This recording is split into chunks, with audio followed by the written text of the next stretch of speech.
जी अस्सलाम वालेकुम। ये आप देख रहे हैं जोल्टा की इलेक्ट्रिक बाइक है। तो इसकी बैटरियाँ जो है ना तकरीबन 1 साल के बाद डेड हुई हैं। अब जो नई टेक्नोलॉजी की बलोच ईवी के पास लिथियम बैटरी आई है, अब उसका पैक इसमें सेट करेंगे। ये देखें बैटरियाँ ये निकाल रहे हैं, ये ड्राई बैटरी है, ठीक है।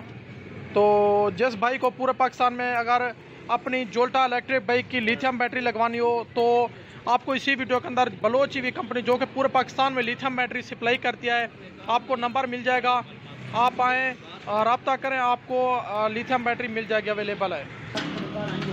जी इसके अंदर बैटरी अब फिट कर ली गई है। ये लिथियम बैटरी है, ये स्पेशल एडिशन बाइक है। तो ये देखें इसके बॉक्स के अंदर बैटरी फिट हो गया, ये लिथियम बैटरी। तो ये जो है ना माशाल्लाह 60 वोल्ट 20 एम्पेयर की बैटरी है। तो इस बाइक के साथ 40 से 55 किलोमीटर इंशाल्लाह ये करेगी। 1 साल गारंटी है इस लिथियम बैटरी की।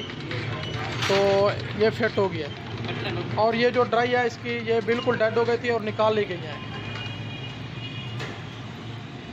तो पूरे पाकिस्तान में से जो भाई भी अपनी बाइक में लिथियम बैटरी लगवाना चाहता है तो बलोच ईवी कंपनी से वो रब्ता करे, आपको कैश ऑन डिलीवरी बैटरी भेज दी जाएगी।